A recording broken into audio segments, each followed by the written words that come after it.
are some places cameras are not allowed, including bedrooms in assisted living facilities. And tonight in a KCRA 3 investigation, Kevin Oliver joins us with why some homes want them and why the state has been putting off the decision. Kevin. Well, that's right. There are about 175,000 Californians living in assisted living facilities, and this issue over whether cameras should be allowed will affect every one of them. The State Department that regulates these homes has avoided this issue for years, but after we started asking questions, the department is now weighing in. Kathy Murphy placed her mother Lynn in an assisted living facility in Roseville a year and a half ago, hoping the staff there would be able to see to her needs better than she could. Shortly after her mother moved in, Kathy started raising questions about her care. After filing complaints of neglect with the State Department of Social Services, Kathy moved her mom in with her, not knowing what else to do. I went to the administrator 4 times. I've gone to the police.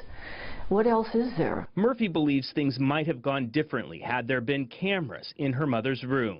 Cameras don't lie. They really don't. I would have loved a camera in there, even if it's just facing the door or over the top of my bed. There is no state law specifically forbidding cameras in elderly care facilities, but the Department of Social Services has been reluctant to allow them. Maybe they'll come by a little later.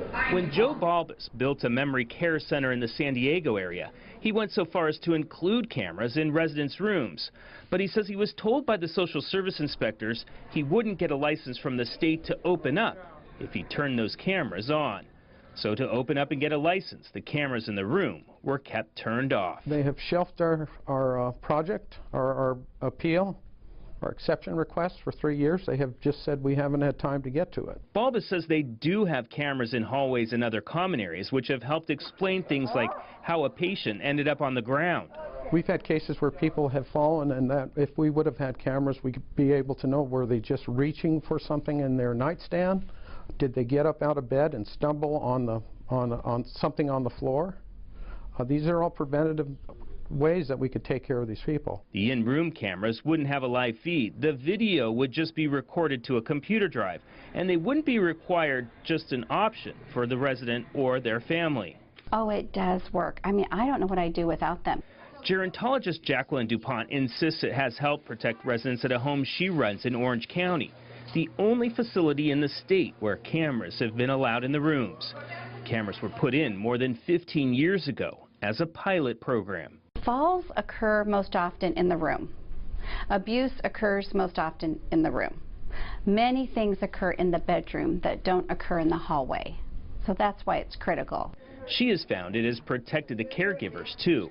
Caregivers often get accused of incidents that aren't their fault. For example, an older adult with an infection might have delirium and say, "I was raped last night." All of this has prompted the Department of Social Services to take a new look at the issue and allow cameras in rooms with the residents' permission. We view these as people's homes, and we want people to have rights in their own home. And balancing that between a business and a residence is something that we want to be very careful about. Department staff say new policies haven't been finalized, but could also allow residents to put their own cameras in their rooms. Well, anytime you make major policy decisions, there are concerns about how that decision will play out once it's put into practice. And that is something that we will be looking at very closely once these cameras are on, and how are people using them, and hopefully we won't be looking too much at how people are misusing them. Balbus is anxious to see them. I would love to see it allowed to anybody who would want to utilize it. I think it's a true, clear, transparent way to take care of people. He says one day he may end up in a home like the one he runs, and he says he's prepared to give up the privacy for the security. I'm going to be there soon, and I'd like to be protected too.